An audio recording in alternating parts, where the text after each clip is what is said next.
मैं अपनी बात रखना चाहूंगा और शुरुआत कई पहलू हैं इस प्रेस वार्ता के। सबसे पहले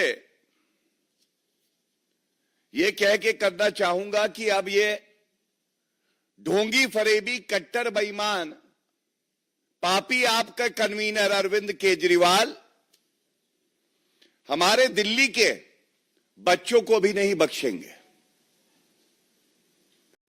पूछ रहे हैं दिल्ली के बच्चे, केजरीवाल क्यों नहीं तुम सच्चे?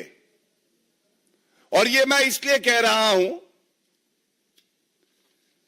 राजनीति अपनी जगह है, लेकिन दिल्ली के बच्चों को ओछी घटिया गंदी राजनीति करते हुए उनका इस्तेमाल करना कोई अगर सीखे तो अरविंद केजरीवाल और मुख्यमंत्री आतिशी मार्लेना से। सबसे पहले तथ्य रख दूं आपके समक्ष।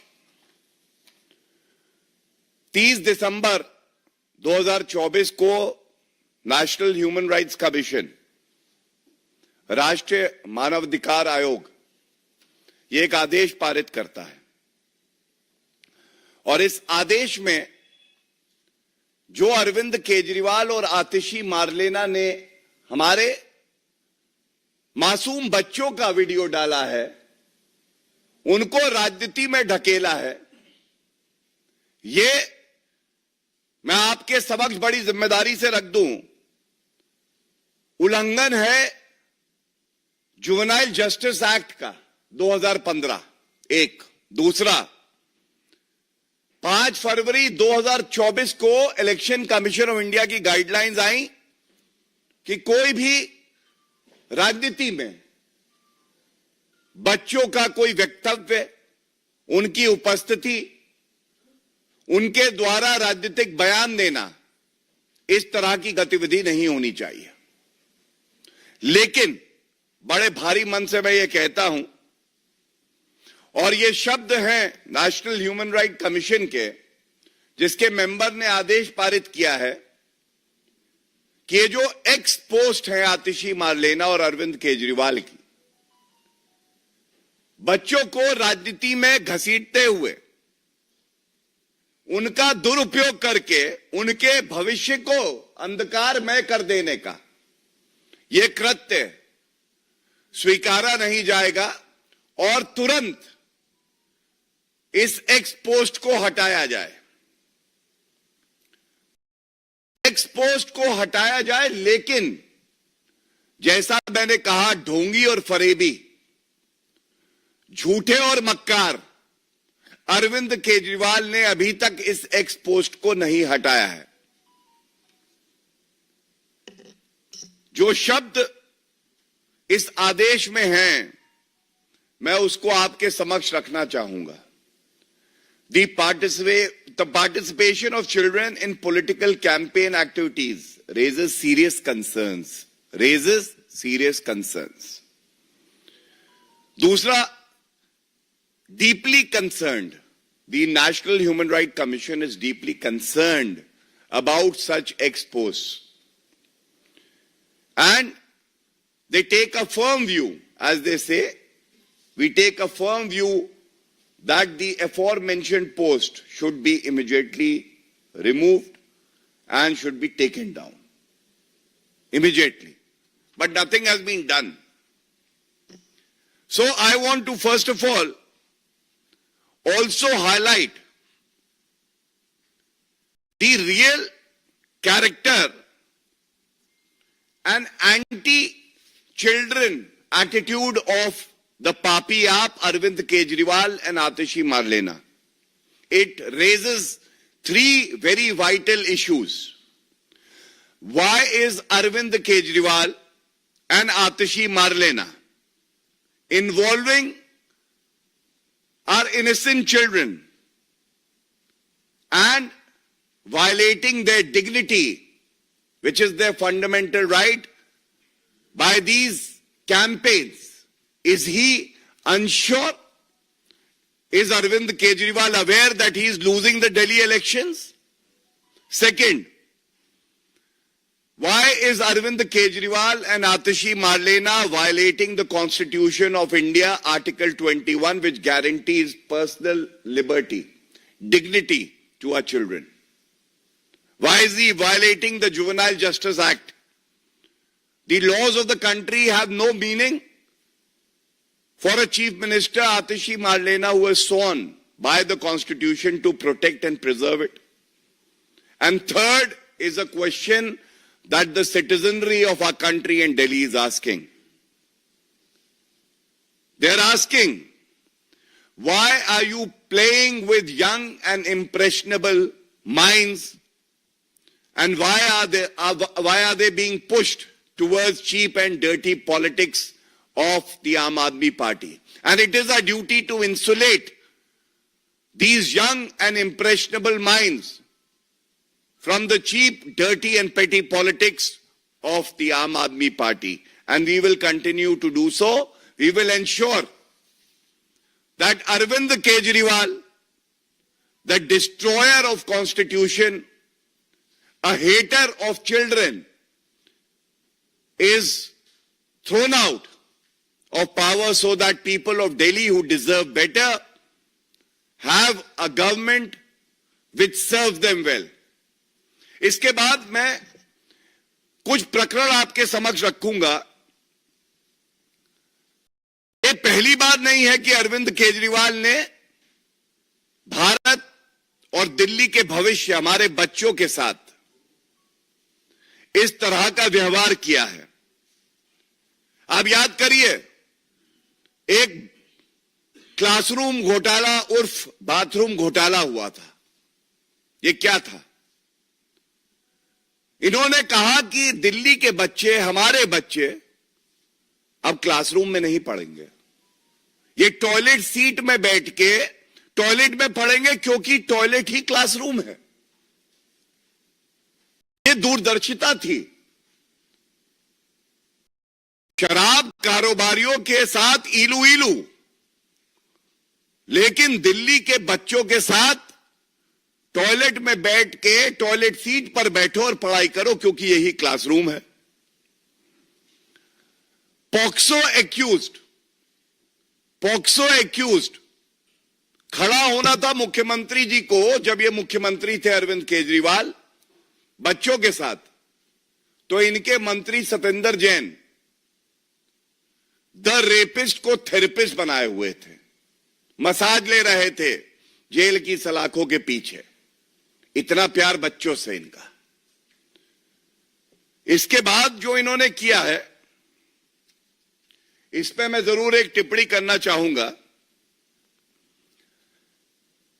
हम सब जानते हैं, दिखावे की राजनीति अगर कोई करता है तो वो अरविंद केजरीवाल। 10वीं और 12वीं के बच्चे परीक्षा में बैठते हैं और फेल हो जाते हैं, तो इनको लगा कि हमारी साग पर भट्टा लगेगा। तो इन्होंने क्या किया कि 9वीं और 11वीं के जो बच्चे हैं उनको अच्छी शिक्षा तो नहीं दी, लेकिन उनको फेल करना स्टार्ट कर दिया। इसलिए फेल करना स्टार्ट कर दिया कि अगर 9वीं और 11वीं में फेल करेंगे तो इनको लगा 10वीं और 12वीं के जो परिणाम आएंगे वो अच्छे आएंगे। और आप सोचिए किस तरह की विभत्स राजनीति ये व्यक्ति करता है, जो 11वीं और 9वीं कक्षा में हमारे बच्चों को जबरदस्ती फेल किया, उसके बाद उनके साथ कहता है हैप्पीनेस उत्सव बनाएंगे। आप सोच देखिए कितनी जहरीली है।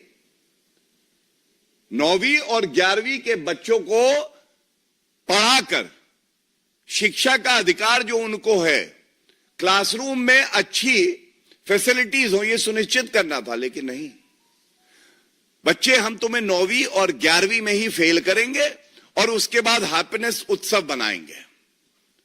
तो अब दिल्ली भी कह रहा है, जैसा एलजी साहब ने लिखा है,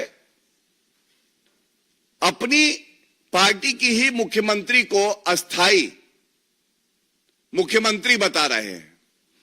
तो दिल्ली की जनता भी कह रही है, आपको हटाकर, अप्रत्याशित हार दिखाकर, राजनीति से बाहर कर दिल्ली की जनता अब हैप्पीनेस उत्सव बनाने जा रही है, क्योंकि भाजपा आने जा रही है। और इसके बाद ये वो ठग्गूमल है, ठग्गूमल अरविंद केजरीवाल, जिसने अपने बच्चों को नहीं छोड़ा है। इसने अपने बच्चों की कसम ली कि मैं कांग्रेस पार्टी से सपोर्ट नहीं लूंगा, और उसके बाद पहली बार मुख्यमंत्री बने तो कांग्रेस के समर्थन से बने, और अपने बच्चों की कसम खा के उसको पालन नहीं किया। तो जो अपने बच्चों का सगा नहीं है, वो हमारे बच्चों के लिए कुछ सकारात्मक कार्य कैसे करेगा।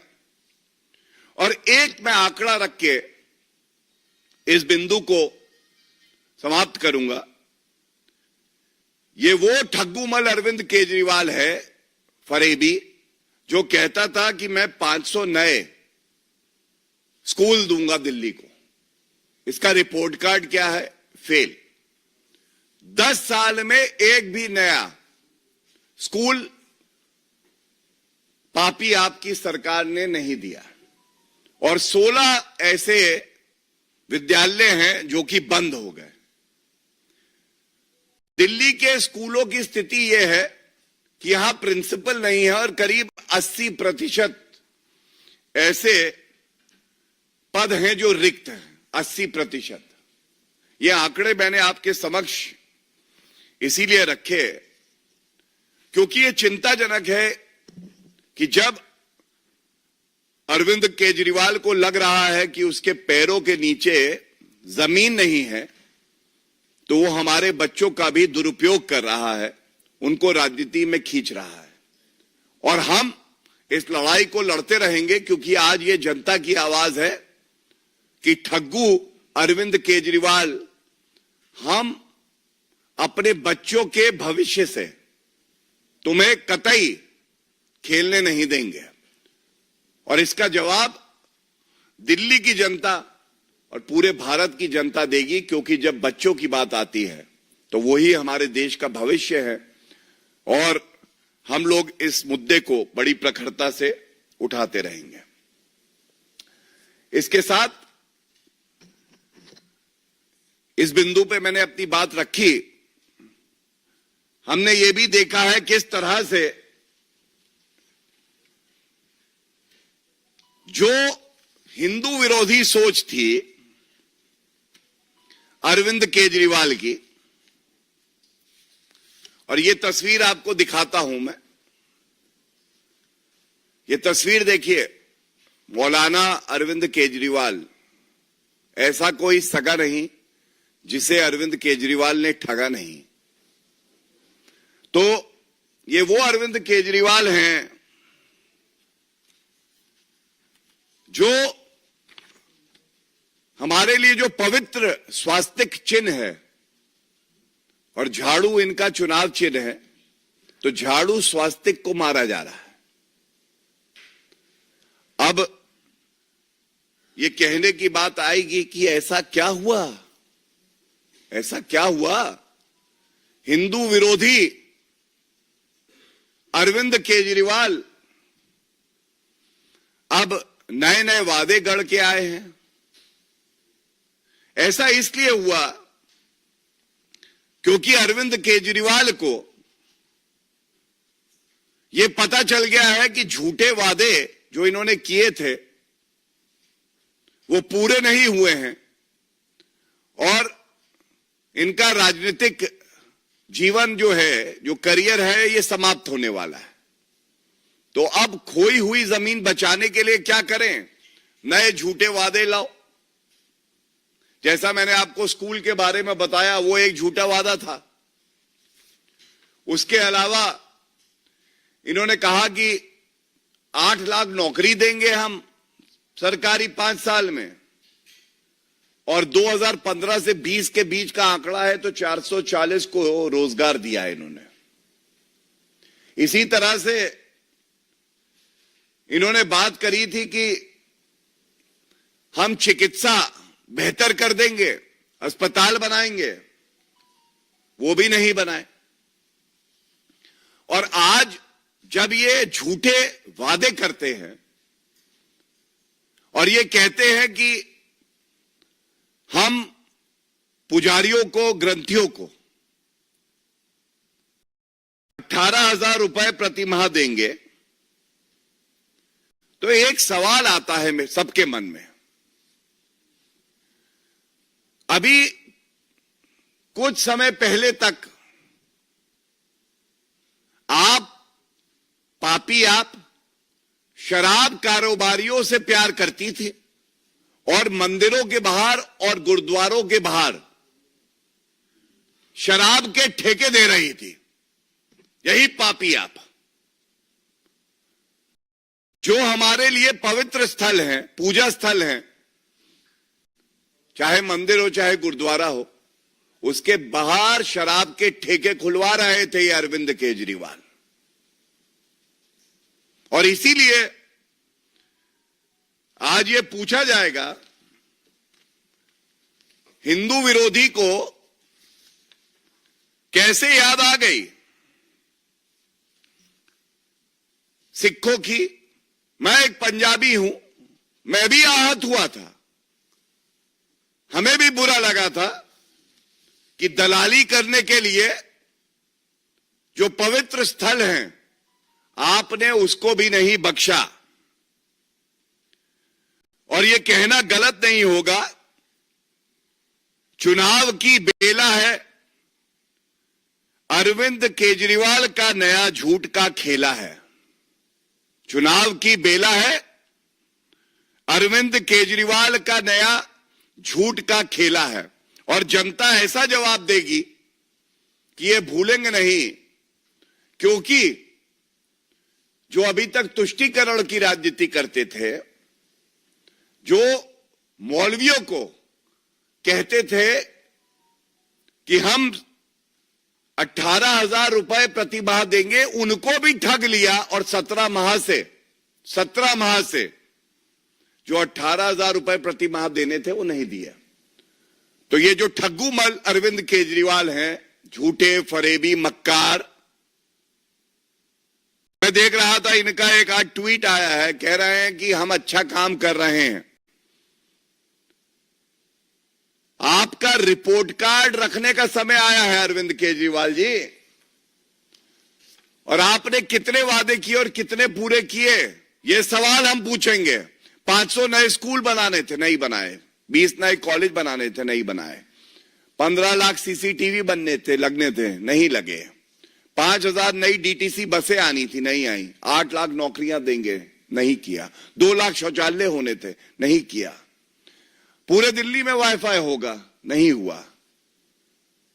1000 मोहल्ला क्लिनिक बनाएंगे, मोहल्ला क्लिनिक की क्या हालत है हम सबको पता है। यमुना साफ कर देंगे, खुद मानते हैं कि यमुना साफ नहीं कर पाए। और इसीलिए यह कहना गलत नहीं होगा, भारतीय राजनीति में अरविंद केजरीवाल से ज्यादा झूठा फरेबी मक्कार नेता आज तक नहीं आया है। और जब अब समय आया है कि जनता के समक्ष अपना रिपोर्ट कार्ड रखे, बताएं बिंदुवार तरीके से कि कौन कौन से वादे पूरे किए, तो ये पुराने वादों की बात नहीं करते हैं। नए जुमले, नए धोखे, नया फरेब लेके आते हैं। और इसीलिए ये चिंताजनक है, यह आवश्यक है कि जनता इनको करारा जवाब देके इनको दिखाए कि झूठ बोलने वालों का भारत की राजनीति में क्या हश्र होता है। बहुत बहुत धन्यवाद। यस,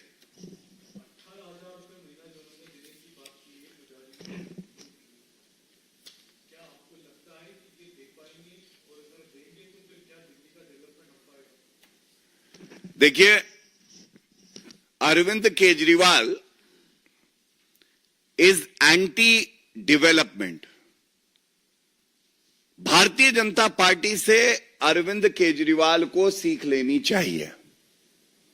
हम जिस जिस प्रदेश में जाते हैं, केंद्र का चुनाव है अगर लोकसभा का, तो अपना रिपोर्ट कार्ड जनता के समक्ष रखते हैं, बताते हैं हमने क्या कार्य किया, जनता का मत लेते हैं और उसके बाद आगे बढ़ते हैं। ये झूठे फरेबी अरविंद केजरीवाल, जैसा मैंने आपको गिनाया, इनकी इतनी हिम्मत नहीं है कि पत्रकारों के सवाल लेके उत्तर दे दें कि जो वादे करते आए हो उसका क्या हुआ। और आज सबसे दुखद बात यह है कि चुनाव जीतने के लिए आपने हमारे बच्चों का इस्तेमाल किया। वो बच्चे जिनको आपको शिक्षा देनी थी, आप उनका इस्तेमाल कर रहे हो। यह सवाल क्यों नहीं पूछा जाएगा अरविंद केजरीवाल जी से? क्या हुआ आपके वादों का? क्या हुआ जो आपने घोटाले करे? आपने कहा था भ्रष्टाचार के खिलाफ लड़ाई लड़ेंगे। आज सबसे बड़ा भ्रष्टाचारी, कट्टर बेईमान अगर कोई है तो वो अरविंद केजरीवाल है, जो जेल की सलाखों के पीछे 5 महीने रह के आया है।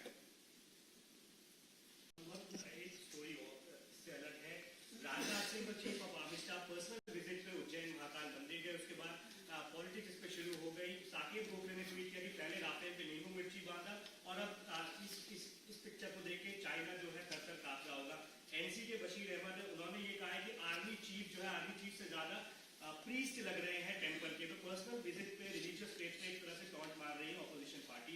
डिफेंस मिनिस्टर और आर्मी चीफ की विजिट पे। I just want to add Supreme Court के जो चीफ न्यायाधीश मुख्य न्यायाधीश थे वो उन्होंने पूजा प्रधानमंत्री को बुलाया था, अभी इसी तरह का मैं देखिए, ये जो तुष्टीकरण की राजनीति है, चाहे वो कांग्रेस पार्टी हो, चाहे वो टीएमसी हो, चाहे वो आप हो, चाहे समाजवादी पार्टी हो, इन्होंने कभी संविधान को, पंथ निरपेक्षता को ना पढ़ा ना समझा। अगर इफ्तार पार्टी हो, 5,000 रुपए की चांदी की थाली में खाना परोसा जाए और वो यूपीए सरकार करे तो वो सेक्युलरिज्म है। लेकिन अगर सभ्यता जो हमारी है, जिस पे हमें गर्व है, अगर हम उसका पालन करते हुए राफेल आया और पूजन किया गया, इससे ज्यादा पवित्र क्या हो सकता है? अगर चाहे प्रधानमंत्री हो, रक्षा मंत्री हो, अपने धर्म का पालन करता है जिससे किसी को ठेस नहीं पहुंचती है, तो ये तुष्टीकरण करने वाली पार्टियां जो है इनको दर्द होता है।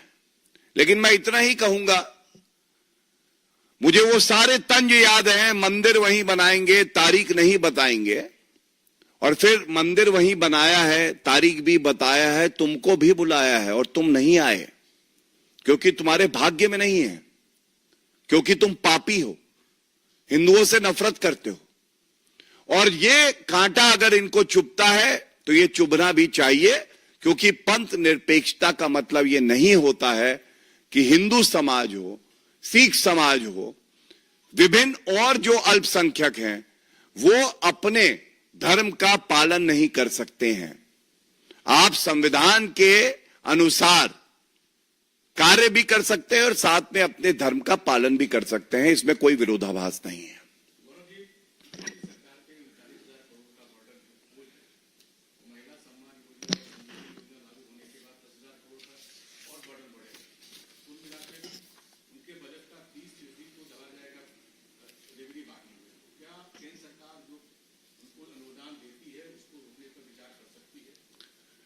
देखिए, जैसे ही अरविंद केजरीवाल दिल्ली के मुख्यमंत्री बने, इन्होंने दिल्ली का बंटाधार कर दिया। और आपने क्योंकि बात करी महिला सम्मान की, तो मैं पूछना चाहूंगा स्वाति मालीवाल जी के महिला सम्मान का क्या हुआ? मैं ये भी पूछना चाहूंगा, मेरे हाथ में पंजाब में इसी तरह से इन्होंने एक झूठा वादा किया था कि महिलाओं को 1,000 रुपए प्रति माह देंगे। क्या आज पूछा नहीं जाएगा कि पंजाब में आपकी सरकार आई, फर्जीवाल जी, ये वादा पूरा हुआ? किस तरह से दिल्ली जल बोर्ड 75,000 करोड़ रुपए के कर्जे में है, 75,000 करोड़ रुपए, और इस पापी आपकी भ्रष्ट सरकार को समय नहीं है कि वो सुध भी ले। और ये सारे झूठे वादे जो ये करते आए हैं, अब इस झूठी राजनीति का अंत बिल्कुल पास है और इस फरेबी झूठे व्यक्ति को सबक जनता सिखाएगी. Any other questions? Telangana assembly ने भारत रत्न के लिए बोला है, मनमोहन जी के लिए क्या करेंगे? उन्होंने रेजोल्यूशन पास किया. So we have the deepest of respect for late Manmohan Singh ji, and I must say that there is a lot of politics that has been done by the Congress party, a party which cannot respect its own leaders, be it P.V. Narasimha Rao ji or late Manmohan Singh ji. As the Prime Minister of the country, Shri Narendra Modi ji, also expressed in his ex-post, all the leaders of the Bharatiya Janata Party and the Bharatiya Janata Party have deepest reverence for the contributions made by Shri Manmohan Singh ji. I must only add to say that the Congress party, which talks about respect for Shri Manmohan Singh ji, needs to answer the questions that the people of the country are posing to them. Why couldn't the Congress respect its own leader, former Prime Minister Narasimha Rao ji? He was not even allowed the cremation he deserved, and his family was forced to have the cremation at his native place. They have disrespected Dr. B.R. Ambedkar Sahab. He wasn't conferred a Bharat Ratna till 1990, which was also conferred upon him by the BJP supported government. Even for Sardar Patel ji, who we revere, was not conferred the Bharat Ratna till 1991, whereas Jawaharlal Nehru conferred upon himself the Bharat Ratna. Indira Gandhi ji also conferred upon herself the Bharat Ratna. Rajiv Gandhi ji, after his death, was conferred Bharat Ratna within a period of few months. This clearly reveals the sick mindset of the Congress party, which cannot respect the sons and daughters of this soil if they are outside the Gandhi Parivar. This is worrisome, this is sickening, and people of our country